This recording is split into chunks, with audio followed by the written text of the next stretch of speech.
Hello, welcome to Gardener's World. Now today is a special hour-long programme from Gardener's World Live at the NEC. The show started on Wednesday and is open till Sunday night. Lots of people here today and I guess lots of you will be coming along over the weekend. And what we all come here for is to get that first taste of summer. It's a summer flower show. And they get the colour and the vibrancy in the show gardens, in the floral marquee and all the stands. And as well as inspiration, you get a great chance to go shopping too. Now, I'm not here alone. I'll be joined by the whole team. Joe will be casting his expert eye over the show gardens, drawing out design tips that we can use at home. Good design is all about using what's available to you, and it doesn't have to cost the earth. This garden is made entirely from recycled materials. Rachel is taking full advantage of all the shopping opportunities here at the show. Since we gardeners are increasingly keen on encouraging wildlife into our gardens, I'll be getting some expert advice on the best products to keep the birds, bees and the bugs happy. And as ever, Carol is on the hunt for fabulous plants. I'm here in the floral marquee, looking for the star performers that are going to transform your garden and announce summer's cavalcade. And I shall be talking to a nursery woman who's displaying proudly a new plant that she found by accident.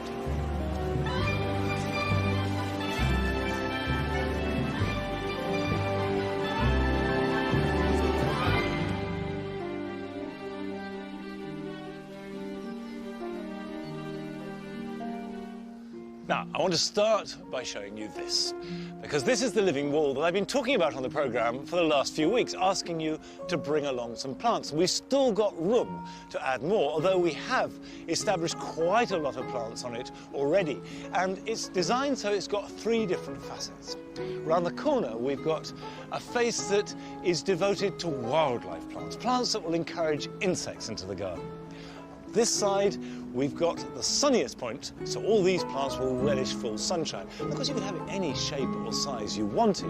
That's the beauty of it. It's very, very flexible.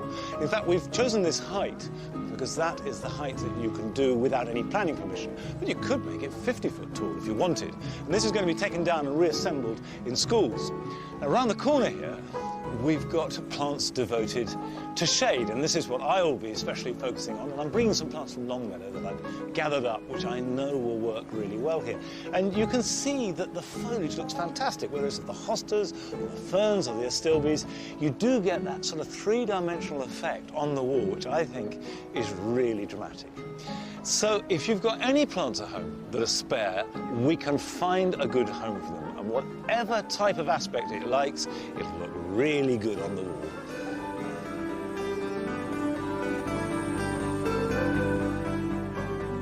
Well, here I am on the sunny side of the wall, and look at this wonderful array of plants. This is Convolvulus neorum, silvery leaves. It's soft to the touch because each of these leaves is covered in fine hairs which protect the cuticle of the leaf from hot sun. And above it, this is rosemary, and here each of these leaves is developed into a needle, so transpiration is really low, there's little water loss, and they just look marvellous here. Well, I've got an addition to put in here, and this is a plant called Sanguisorba. It's burnets, and it's used extensively to stop soil eroding. It's got a really thick root system that will just bind the soil together. Ideal for this wall. And when it's in flower, it's just wonderful. All these catkin-like dark flowers. Now, I wonder where it's going to look best. Well, I've been given responsibility for the side of the wall which has plants selected to attract wildlife, and how beautiful they are. This is definitely the best side. The trick really is to go for a variety of different flower shapes, things like this lovely open daisy of the Anthemis. That's a really good strong sort of nectar bar, and a bee will land there and just stay there for ages. And also you would have things like the Nepeta with a tubular flower, and Cotoneaster as well. Anyone who grows it will know that this is absolutely smothered in bees. So I have chosen this lovely Echium, Viper's Bugloss, this fabulous blue colour. I'm just going to pop them into this pocket. I think we can get 3 in there. There's one. Look out for these labels as well in the garden centre because they show that they're bee friendly. They're also good for attracting all sorts of insects. And look, got bees moving in already. It's proof that they like it.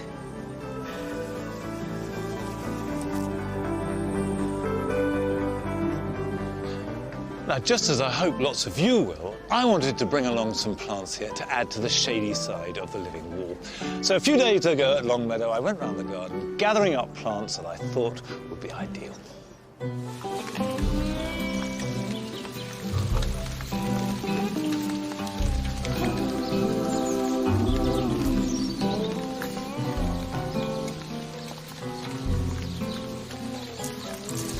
I've got a job I want to do, but it's also going to give me really good stuff to take to the living wall at Gardener's World.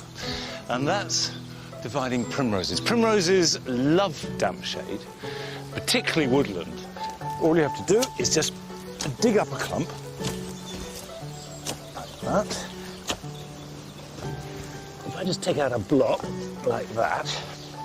Now, I could transplant the whole thing, and it would do fine. But if I break it up, I'll get a whole load of plants from this. And be confident, these are strong plants. All you have to do is get your thumbs in and just rootle around and work the roots free. So you're not breaking them, you're not snapping them or cutting them, just pulling them apart. If a root does break, it doesn't matter, as long as you've got plenty left. There we are. See, that's a nice root system, good plant, and that's actually a little clump in itself, so that's a good one.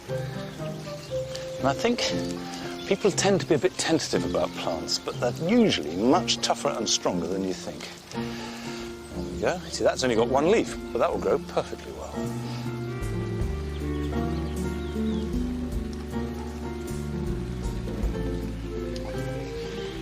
Most of the early flowering herbaceous perennials will take the same treatment. Certainly Pulmonaria will, and Pulmonaria will be ideal for the shady side of the wall, give us some colour early on in the year. I've got plenty in here, and it does no harm to divide it every few years. Here we go.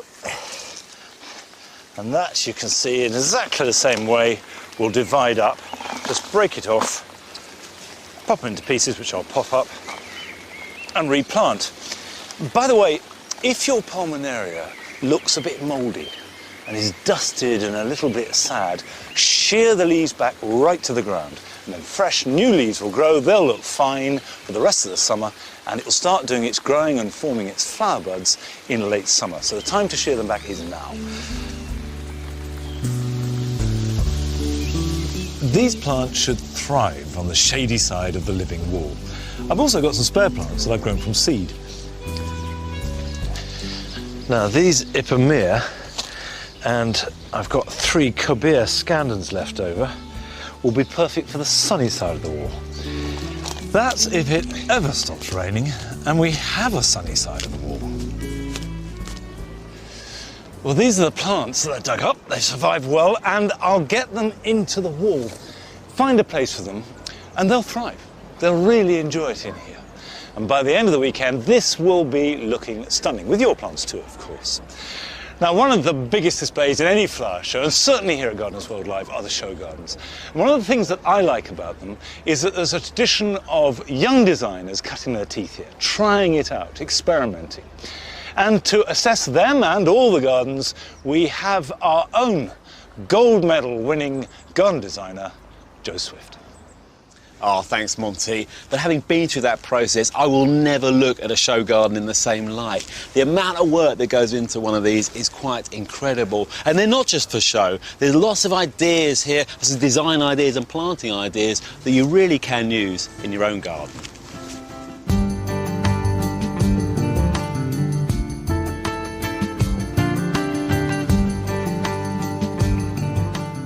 This garden's called Inside Out, and what I like about it is it could be a self-contained garden with rural influences such as the stonework and the timber work, or it could be part of a larger garden. It's got this fantastic outdoor seating area, and I love this wall here. The detail there is really good. And then to the outdoor kitchen, complete with barbecue. And over here, I like the use of this wall too. We've got herbs in pots sitting up there and a really good display of ornaments. And ornamentation in a garden like this is really worth thinking about. Don't always go small. The water feature over there is oversized. So small garden, think big. This garden brings the outside in by taking its inspiration from the Brecon Beacons. The curves of the dry stone wall and oak decks evoke that local Welsh landscape. I really like its valley planting down the middle, whilst the lawn areas are all round the outside. Now that's an interesting and original idea. I don't think I've seen it before, but it doesn't feel forced. This garden has a strong sense of place. The design has picked a planting style of drought-tolerant plants amid arid rocks and gravel and really gone with it. The iris, leptospermum and salvias each have room to breathe, which is nice, and can be appreciated for their individual colour and form. Well, the plant quality and the execution of the garden is fantastic here. For me, I would like to have seen the boulders and the plants grouped a little bit better together, make it feel a little bit more natural. They're a bit too even, sort of spread throughout the garden. But it's top quality.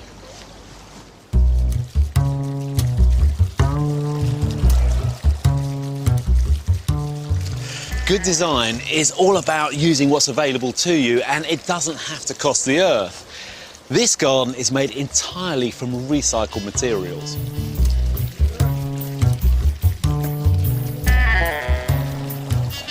But whatever it's made of, it's still a really good little garden. Great design. It's got everything you'd want. It's got water, plenty of volume of plants in here too, and lots to eat. And I like the different levels and the feeling of privacy and security. And most importantly, somewhere to sit. Oh, that's better.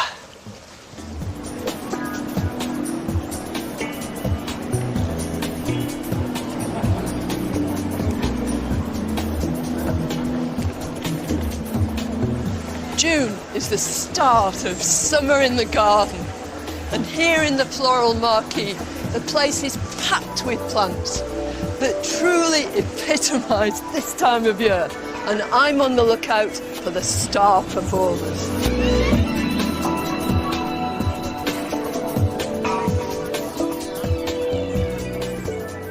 And surely one of the brightest stars in the June firmament has to be peonies. Just look at this. This is Paeonia flame. If you look at individual flowers, you can see its relationship to buttercups. It's in the Ranunculaceae family. But I'll tell you what, buttercups were never as seductive as this.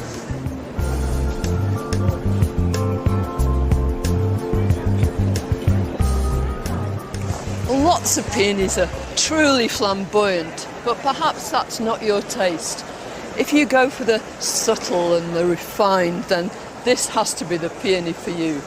It's called Immaculée, and you can see why. It's perfectly spotless. It's just so beautiful.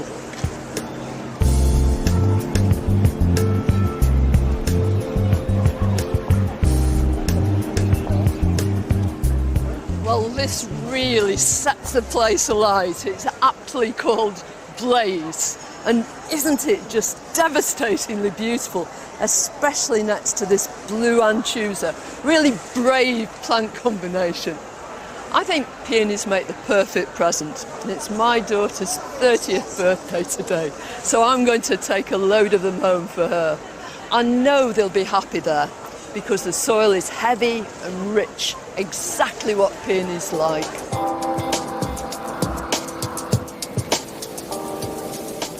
Gladiolus in June.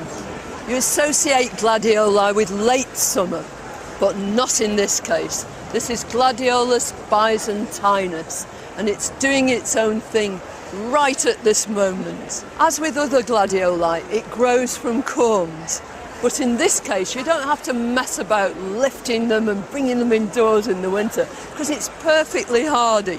Where it comes from, it's a cornfield weed, and it pops up everywhere, and with a bit of luck it might pop up next to something like this beautiful Sweet William. Again, June personified.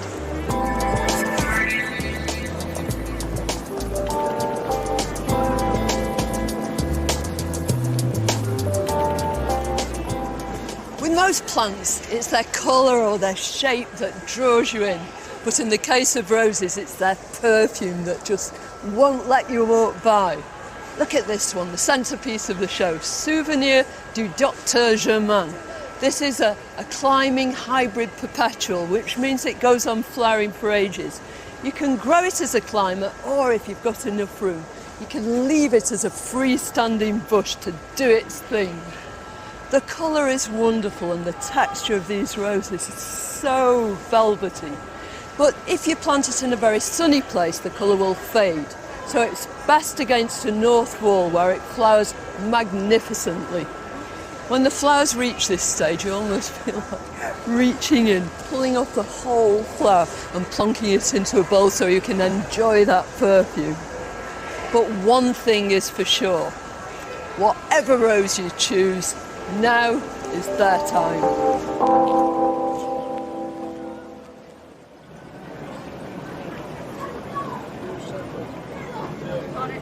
Well, as Monty said, our living wall has 3 different aspects, and this side, which is all planted with plants to attract wildlife, is really coming along and starting to fill up. And I popped these echiums in earlier. You see the bees still enjoying that. And luckily we've got lots of visitors bringing more plants. I'm really pleased to see these. Fantastic. What have you got here? It's a white ragged robin called White Robin. I originally bought it at a plant fair. I propagated it from seeds at home. And it is perennial, it comes up every year, but it will self-seed. And I have a sort of meadow area at home, so I'm trying to get it to naturalise into the meadow with the native pink one.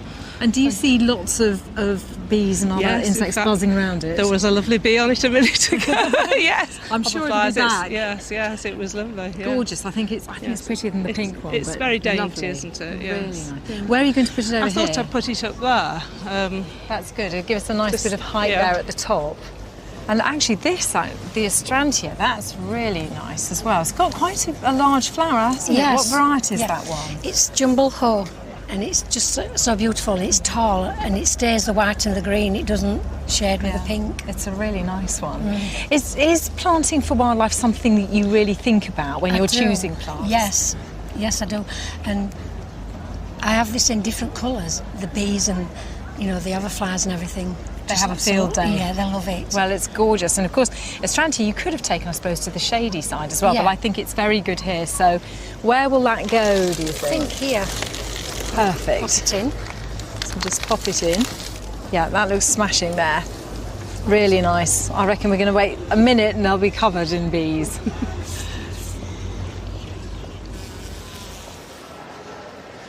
Of course, one of the greatest pleasures for a gardener is to come to a show like this and meet other people, to learn. And to learn from the best is always the best experience. But one of these nursery women arrived here from quite an unusual route, and we went to see her. She was a keen gardener, and then, after a bit, dared to open her garden to the public, not really expecting any more.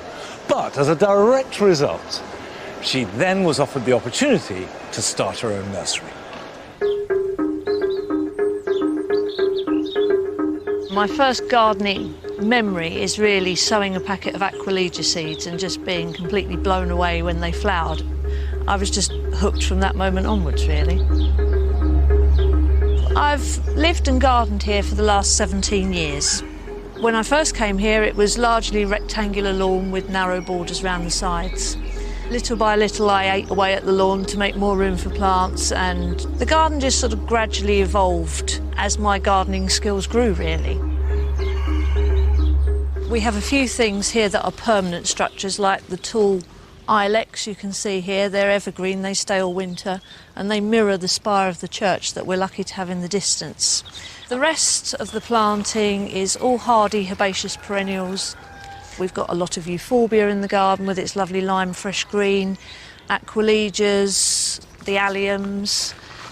We've got irises here. Irises aren't very long flowered plants, but it's very nice to have a few plants in the garden that are just so sumptuously spectacular that although they don't go on for a long time, they're really worth having because they knock you out when they are in flower.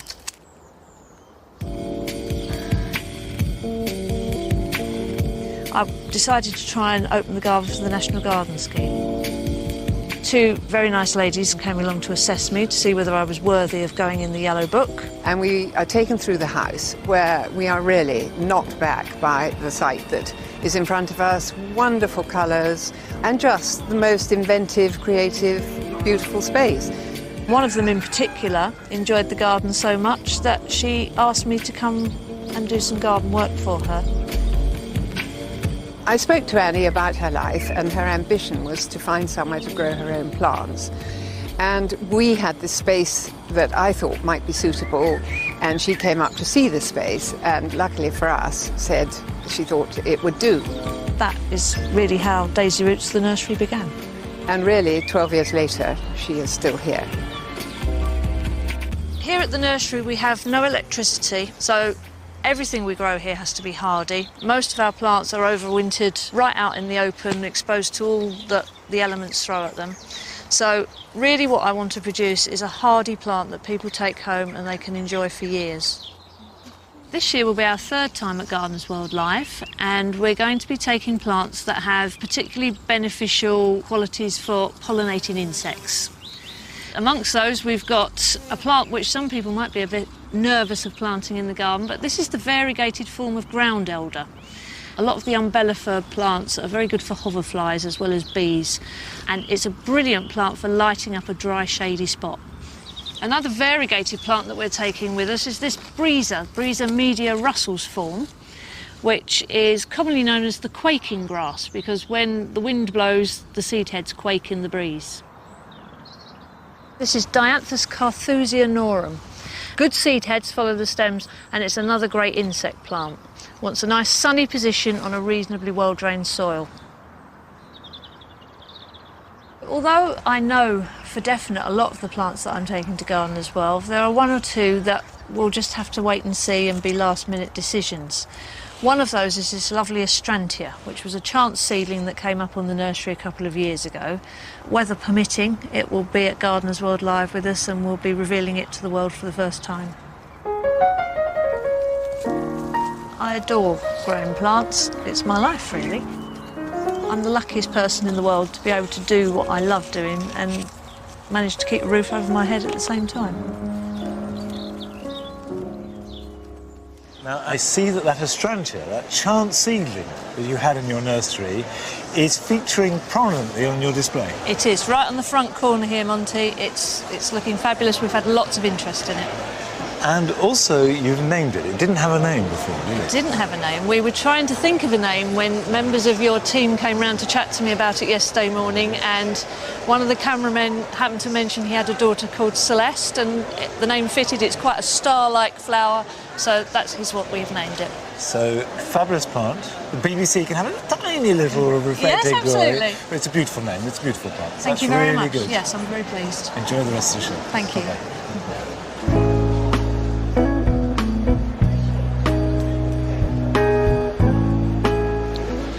Now, Annie's Astrantia Celeste was luck, a chance seedling that proved to be a good one. But you don't need luck to use seeds to make a garden really magnificent. And this stand, for example, has grown almost everything from seed.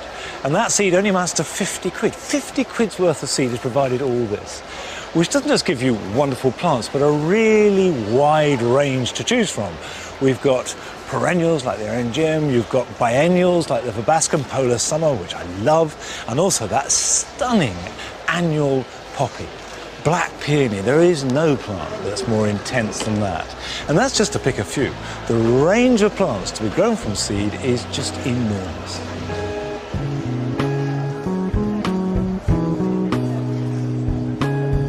Growing cacti from seed are very, very easy. They germinate between 2 to 3 weeks, but you do have to wait for 12 months before you can start transplanting them. So do many people grow cacti from seed? Most people buy the plant because they don't think they're going to live long enough to see the plant flourish. But that's not the case. No, once they start growing, after the 12 months in their own little pots, they just take off.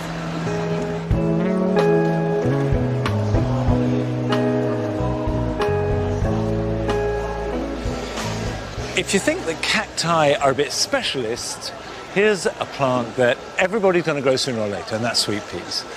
And a sweet pea in all its glory is as lovely a flower as you could possibly grow.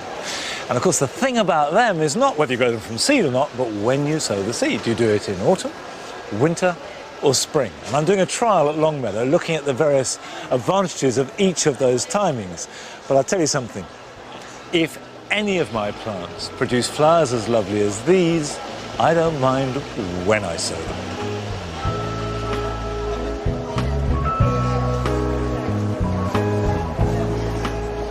And last, but in my book anyway, certainly not least, you've got vegetables. Vegetables grown from the seed can feed you, delight you, and make a garden look beautiful. Now, I do know some people are buying plugs, but bear in mind seed is much cheaper, just as easy, and it's not too late. You don't have to sow your seed in spring. For instance, if you sow some carrots now or some French beans, they will give you a harvest later on in summer and be fantastic. And of course, the same is true of any of the salad crops. Talking of salad crops, I don't think there are any lettuce growing on our living wall. That'd be brilliant. Well, here on the sunny side of the wall, we've actually had some sun and things are beginning to settle down and perk up. The whole thing's looking really wonderful. Everything's knitting together brilliantly. But over here, there are still spaces. But people keep bringing in loads of stuff all the time. I reckon by the end of the show, this is going to be completely full, an absolute picture. We've got a courgette and a tigerella tomato and a jalapeno. Now, I think your jalapeno pepper ought to be where it's going to be, at its sunniest. Get the sunny time. Yeah, how about in there?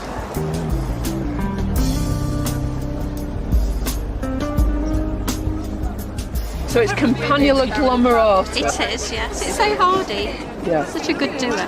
And it'll have its work cut out in here, won't it? I expect so. It can ramble in one I expect compartment. so, but it'll find its way. I'm You're sure right. I'm sure it will. Well, I'm all for a plan. I put money on it.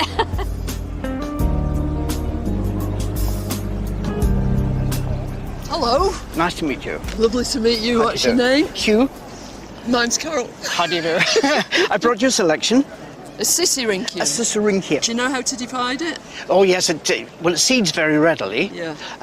We can pull the roots apart. Yeah, you can just pull it apart as easy as we. So you can have loads of it here. Hugh, get me that on a pod now. Oh yes, this is another one. It grows all over the place from the seeds. You don't even have to sow them, they just come up. It's an onopodon. Onopodon, yes. A Scotch thistle. Scotch thistle. Grows bigger than you. It can go to 16 feet. Do you really think it's the right plant for a living wall? I think not, no. Shall we dig a hole at the corner?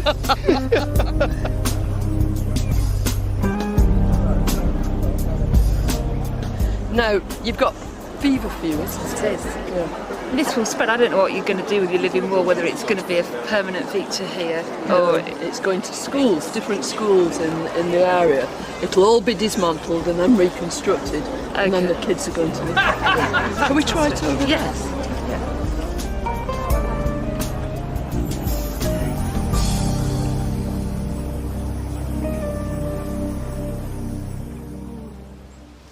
Planting for wildlife is a really strong theme at this year's show, and there's lots of very naturalistic planting schemes, and actually Adam Frost's garden, which has won Best in Show, is a prime example. Now he's left the back very quiet, I think. You get the impression that the plants aren't disturbed there very much, and that means it would provide shelter and refuge for small mammals and birds, which is vital. Some beautiful trees and shrubs, among them this lovely Cornus mass, which not only provide flowers but then the berries later on for the birds. And as you walk through, there are these banks of perennials, just really beautiful to look at. And the combination here, which includes things like Geranium Johnson's Blue and the Nepeta, they're just buzzing with bees. And one of the exhibitors at the show is Kate McRae, or Wildlife Kate to her friends. And we went to spend the day with her to see how she goes the extra mile to attract lots of creatures into her garden. Anything I can attract here into my garden, I do my best to do so through planting, habitat creation and feeding. I don't want them to just nip in, have something to eat and go. I want them to take up residence here.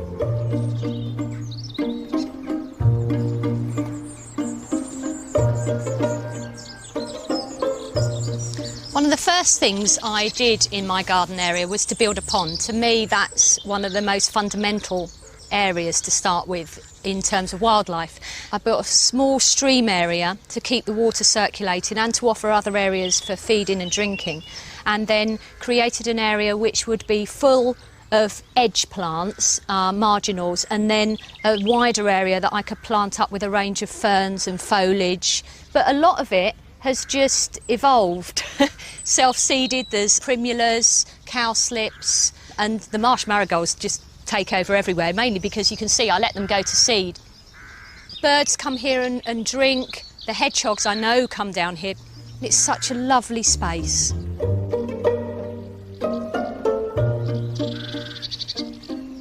I've got lots of areas that are quite shady, and there I plant lots of ferns because they like living there. But also, if you plant those ferns along with little log piles and bark chippings, you're creating a habitat for lots of small insects that are then going to attract other creatures such as hedgehogs. And you think an area like this with lots of hostas, usually you're struggling with slugs and fighting off them being eaten. But since I've been attracting the hedgehogs to the garden, my hostas have been untouched.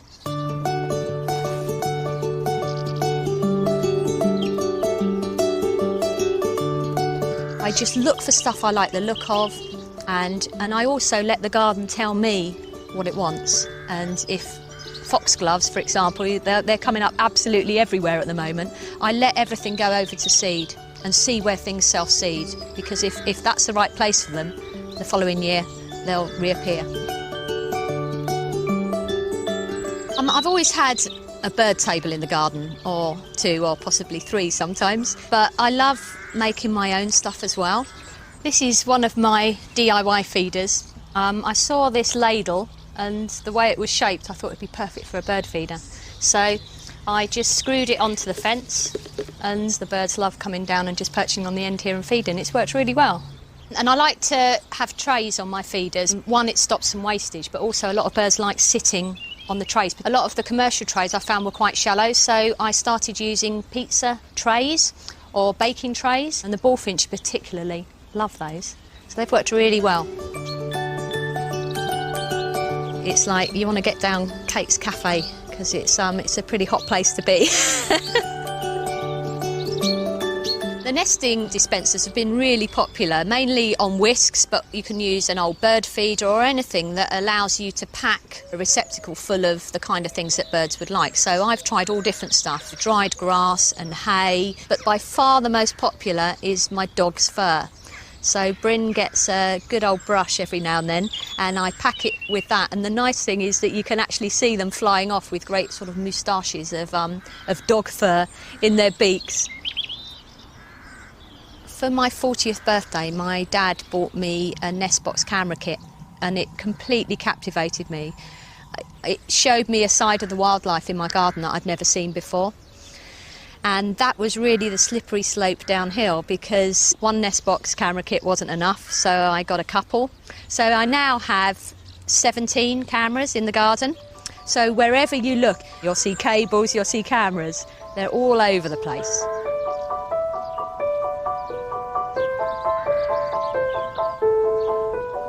So that one Nestbox camera kit that I got for my 40th has now turned into this. 17 cameras, all wired back to my office, 24/7 live streaming on my internet, sharing it with people all over the world. And that just amazes me that people anywhere can share in the life stories of animals that are here in my patch. You can imagine with all these cameras, there's always something to watch. These chicks today, it's a hot day and they're getting quite big, so they're coming out of the nest cup and sitting around the edge now, and today's the first time they've done that, so I haven't seen that before. Stuff like this you just can't see outside. So I've got a very special relationship with the animals there. When I see those chicks in my garden, I will have watched them from, well, when they were eggs. And then I'll be able to see them sitting in my garden and hopefully stay around in the coming years, and possibly one of these chicks will use one of my nest boxes in the future and raise their own family. Kate, I thought that was absolutely fascinating. It's inspirational how much wildlife you managed to get into your garden. Now, I know you've had a good look round at the show and done a bit of shopping. What have you found? Well, there's loads available for wildlife. First thing I found, which I absolutely love, this is a remote trail camera. So it works by having a little passive infrared sensor, and it's operated by batteries. So you can set it up anywhere in your garden or anywhere in your surrounding area, and you don't have to wire it back like I do with a lot of my cameras. When an animal comes past, it triggers the unit to either take a photo or a video, depending on how you've set it up. And then there's an SD card inside, just like in your digital camera. So when you retrieve it in the morning, you can just take your SD card, pop it into your computer and see what was there. Just like having Springwatch in your garden. It certainly is. Now, this is a very snazzy bird feeder. It is indeed. This is a super feeder. I love this, especially if you haven't got that much space, so you don't want lots of feeders, because the best way to attract lots of species of birds into your garden is to feed them lots of different foods, because they all like different kinds of things. This feeder is brilliant because you can see it's like a twisted feeder, which means you can put 3 different types of food in. So what sort of birds would you expect to find on this, and what would you use to attract them? You want to try and choose a good selection. So this seed here is a finch mix with a lot of Niger in, and the goldfinches just love Niger seeds. So that sort of section is going to attract the goldfinches. We turn around here, I've got black sunflower hearts, green finches, love those. Great tits and blue tits will pop in and take those. And then the gourmet food in my garden is sunflower hearts, and that attracts all sorts of species. Just about everything loves that. And my favourite's the bullfinches. They absolutely love that one. This is a great feeder because you can maximise all the species that visit.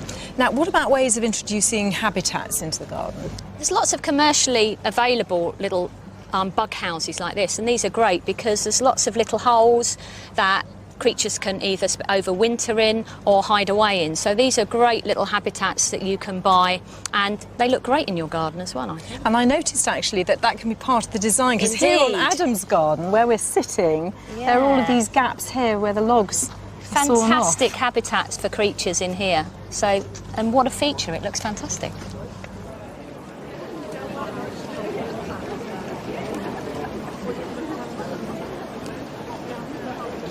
Excuse me, can I just get through? I've got to see this green wall. I've heard lots about it.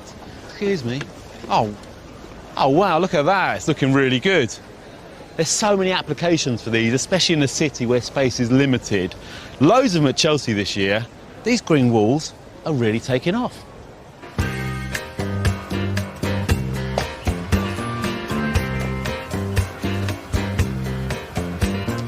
With space to grow in the city at a premium, gardeners are turning to walls and boundaries, gardening vertically as opposed to horizontally. The most celebrated vertical gardener is French botanist Patrick Blanc. He's been clothing city architecture with green sculptural living walls around the world for many years. Living walls are opening up a whole new range of opportunities to garden in the city. They're great for biodiversity, they're fabulous pieces of living art, and edibles, herbaceous and even shrubs are being planted on the vertical to take gardening to a whole new level. Garden designer Adam Shepherd has been designing and creating living walls for the last 3 years. In 2011, a garden in North London with a green wall won him a prestigious award from the Society of Garden Designers. Fatsias and flying shrubs in the sky. Shrubs in the sky, absolutely. And it's freestanding, is it? Yeah, it is. It's double-sided. That's correct. Yeah, a wall of green madness, basically. How old is this wall then? This is about a year. The plants start to have a bit of maturity and do their thing, and they grow out, and then they fall under gravity, and they start to look for the light again. Yeah. So you get this strange sort of shape to the plants that you don't get when you just drop them into the ground. Yeah. What I like about it is the way it's so green and sort of imposing and tall, but it ties in beautifully with the extended landscapes, sort of blurring the spaces. But I just love the way that you might have sort of like strappy leaves sort of growing through the bigger leaves of the heucherella, and the way things grow up through each other. Pachysandra terminalis. Now, everyone's so rude about that plant. A lot of garden designers, friends of mine, are so rude about that plant. It's a very good plant, Pachysandra. Look at the glossy green leaf. I like it. This freestanding wall has established and grown over the last 12 months. It's a great example of a living wall packed with plants, thriving in an urban setting. But 12 weeks ago, Adam embarked on another project which is rapidly integrating itself into a small city garden. Wow, this is absolutely stunning, this one. It's beautiful, isn't it? What's behind there? Just a concrete wall or something? Yeah, just a concrete block wall. Yeah. And from a design point of view, you've managed to completely free up this space as an entertaining area, but still got the volume of plants and variety of plants into a garden. Do you sit down with a piece of paper and think this is how the planting's going to go? Yeah, well, actually, this is my fourth wall, and the first three, I was a bit freestyle and just went... You made up as you went along? Yeah, I know how to do it. But this one, I did draw a planting plan, and I think it has benefited from that. But I do like some of the combinations. That Euphorbia martinii is one of my favourite euphorbias. This is the first time I've used the Euphorbia, and it's been really successful. And I've also, just behind that, I've got the Ligularia, which is the first time I've used them, and they're doing really well. Yeah, they're lovely. And also because you see the underside, like the mahogany underside to the leaf as you get closer. Really like that. No, it's stunning. So, Adam, how have you actually made this wall, then? Well, there's 2 layers of fabric pinned onto plastic backing, which is sits in a steel frame. Okay. What is the fabric as well? It's a moisture-retentive fleece. OK. So you've got 2 layers of that? Yeah. Yeah, and then you just cut holes in it, or...? Basically, you cut a slit in the top layer, open up a small pocket, take the plant and root it in, and then I staple gun the pocket closed with stainless steel staples, and that holds it all in place. Oh, I see. Special compost or just normal? I put a bit of sort of like magic compost in there, which has like sort of water retentive gels, and there's some gold flakes in there and some food in there. OK. And then obviously as the plant grows, the roots go down into the fabric and sort of really start to hold on to it. And it knits together? It all knits together. It becomes one giant kind of organic thing. OK. And watering? Water permeates down through the 2 layers and into the pockets. And the idea is just to keep the pockets sort of moist. You don't have to use that much water. You just want to keep it damp, and the plant's perfectly happy. You know, they're becoming more and more popular, but do you think they've got a real future? I have to say, I would love to see it kind of take off, because as our population grows and our pressure on cities grows, I think people are going to have less space to be in. And so the more they can use the sort of floor space for the children to run around and to entertain or to eat, then, you know, they can put their planting up onto the vertical surface, which would otherwise be quite a dead space.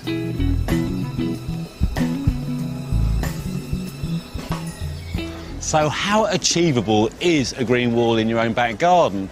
Well, Adam went down his own route of making something up, and you can do that, but there are many off-the-peg products that can help you do it too. For example, there's this plastic module, like that, which basically stack up on top of each other, or you can fix them to the wall, and they are a reservoir which will hold the water in there, and then you plant through these gaps, and the plants spill out and they spill over, and they green it all up over time.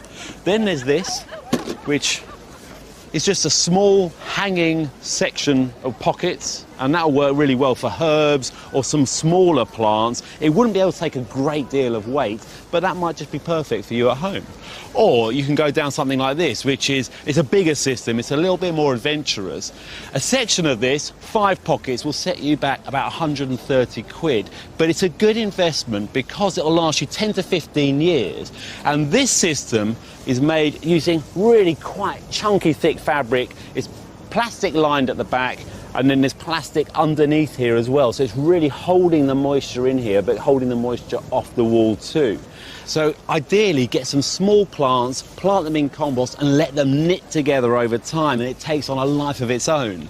And also it's not like hanging baskets or window boxes which you might plant up seasonally. This is there all year round, so you're going to garden it all year round too. You're going to cut back perennials, you're going to deadhead plants, and you've also got to weed and feed it as well. And watering is the key thing about these walls. You've got to keep them nice and moist or they'll dry out very, very quickly. This one's got a slot running all the way through for a perforated hose that you can just loop it through and keep the wall nice and moist. And you've got to think also about feeding, and you could run some feed through that pipe so it could feed the plants over time, or you could go for a foliar feed. Just mix up some foliar feed and spray it, say, once a month. Keep the plants looking really nice and healthy. But these green walls can be a fantastic solution. If you're limited for space or looking out onto a dull brick wall, then this is a way to get your green fix.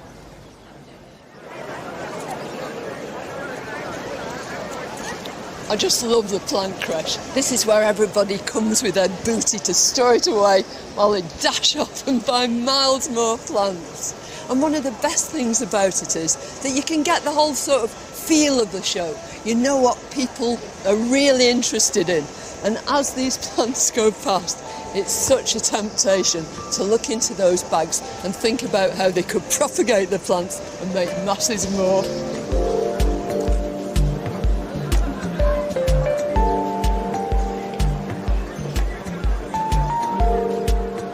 What a lovely load of grasses, aren't they beautiful?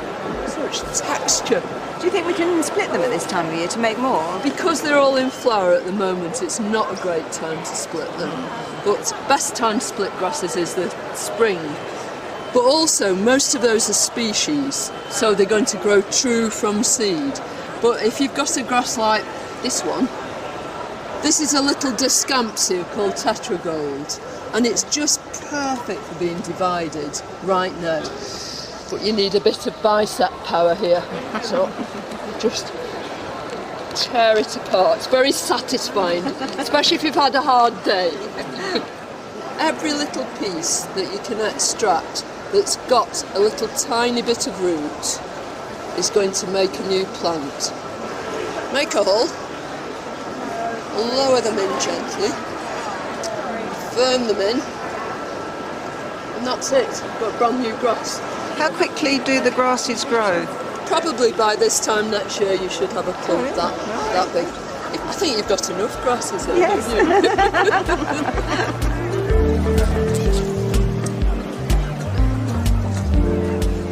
Well, Pat, you grew these for the first time last year, is that right? I did. I purchased one last year and it did so well I decided to treat myself to those today.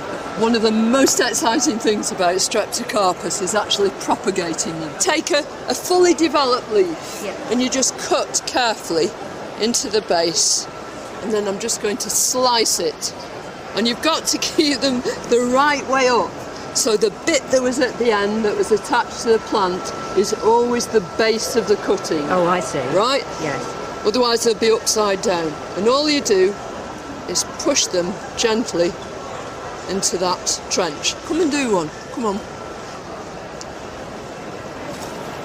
That's it. One lot of water right over the top when you've finished. Yes. And then if you've got a heated propagator, that's great, but just a kitchen windowsill is fine. What will happen is that every time a vein hits this bottom cut surface, you'll get a new little plant. Just detach them very carefully and pop them up individually. One leaf will give you, what, 20 plants? Oh, right. You'll be back here next year selling them. I'll need more windowsills. You will.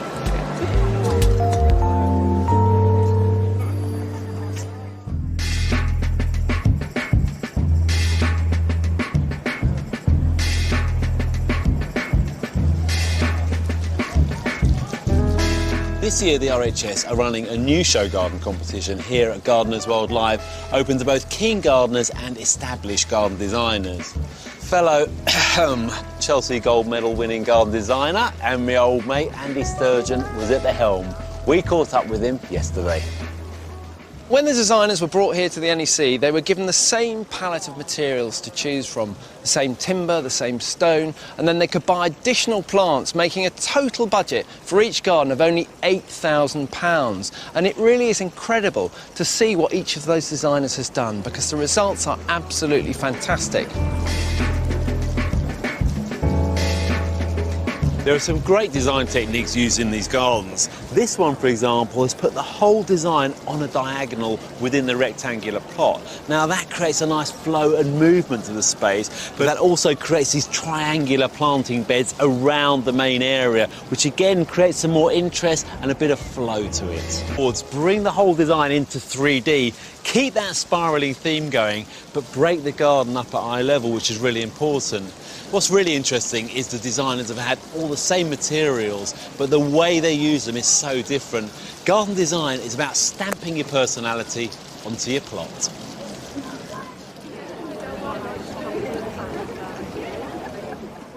There's no question that the thing about show gardens is you don't have to like them all, but you invariably find something that you can take back home and apply to your own garden. Now, talking about your own gardens at home, here are some jobs to be getting on with this weekend. It is important to keep seedlings moving from the moment they're ready to prick out to the moment they're planted out in the garden. This is a tray of wallflower seedlings. Now, they were just sown about a week ago, and you can see they've germinated nicely, but there are no true leaves. In other words, all the foliage comes from the seed itself rather than from roots. And this isn't ready for pricking out.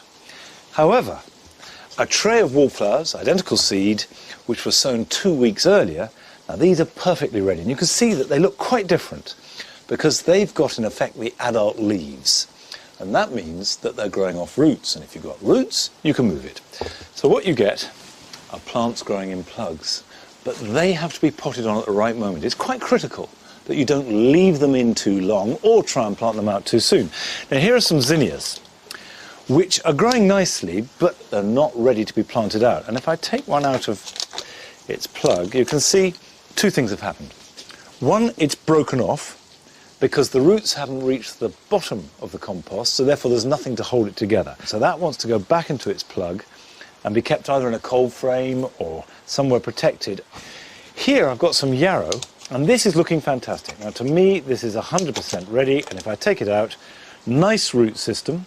The roots are growing right down to the bottom. They're not outgrowing their goodness. The plant looks healthy. That's ready for going out. It'll do for another week or so, but after that, it'll start to get root bound and exhaust its goodness, which is exactly what's happened with this basil here. You can see the roots are matted, and if you compare it with one of these, you can see many more roots. They're struggling against the edge of the plug. It'll grow. It's not wasted, but it'll never grow as well as that will if it's planted out. So timing is important. So I would say that if you're growing plants from seed, and it's always a good idea to do that, the major thing is to keep them moving on. Wait till they're ready, and then when they are ready, move them on or plant them out.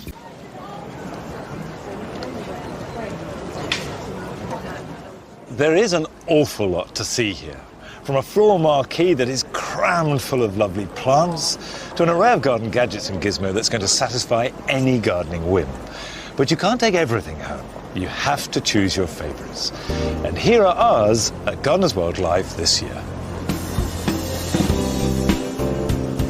You've got to be really eagle-eyed at this show, and I've spotted these brilliant plant supports made of rusted wire with that curled top. I think they look very good and they're very practical, so that if you've forgotten to stake early on, you just push one in alongside your Delphinium or Verbascum and just twirl it round and it holds it steady.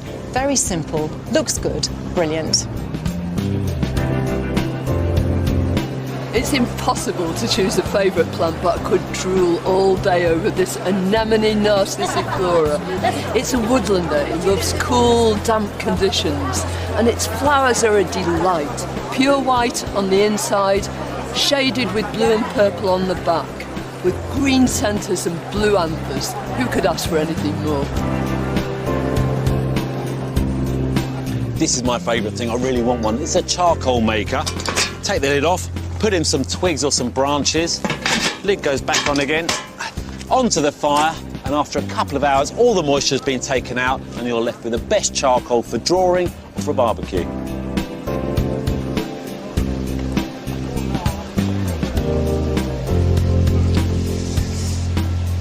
It's irresistible. If you had asked me before I came to the show whether I would choose a Xanthodeschia as my favourite thing in the show, I could have guaranteed I would have said no. Almost certainly not. But there's something about this that keeps drawing me back, and I want to go home with this plant. It's partly the intensity of the colour, and partly because now we've got the pond, I think it would work in a way that it wouldn't have fitted into the garden before. The colour's right, the shape is right, and also I've seen them growing in the wild, in ditches, in the mountains in South Africa, where they get filled with water for weeks and then bone dry for weeks, and it's that difference between extreme wet and extreme dry which they like and which I can give them in the area around the pond. So it's not as though I've chosen it, I think it's chosen me, and I better take it home. Right, that's the first one. Thank you very much indeed. Thanks a lot. Bye-bye.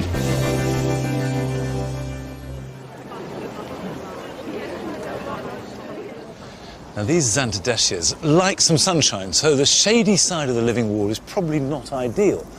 But I see that you have brought along some fabulous plants and it's beginning to look really good. Obviously, hostas, Floresiaceae, Alchemilla mollis has been brought in. That will cope, actually, with sun or shade. Very, very adaptable. Ferns are ideal. We've got a batch here with a note attached. I need my glasses, really, but it says it's from Alan Smith in Yarmouth. Thank you very much, Alan. Small garden, but packing a lot, so plenty to spare. Well, that's really good. And we've got some ivy here, we've got some heucheras there. See, if I put that in that spot there, immediately that looks good because the ivy falls down and any plant that will hang down a wall often look just as good as a plant growing up a wall. Now, the show is open all weekend, right up until Sunday night, so do come along. Most of it's undercover, actually, so it doesn't matter what the weather is. There's masses to see. And you'll also have a chance to see Carol, Joe and myself, because Carol and I are here all weekend and Joe's here tomorrow. And we'll each be doing a turn here at the Living Wall. So bring along your plants, meet us, chat to us, and we can help you position them in exactly the best place. And I'll see you at Longmeadow next Friday at the normal time. So, bye-bye.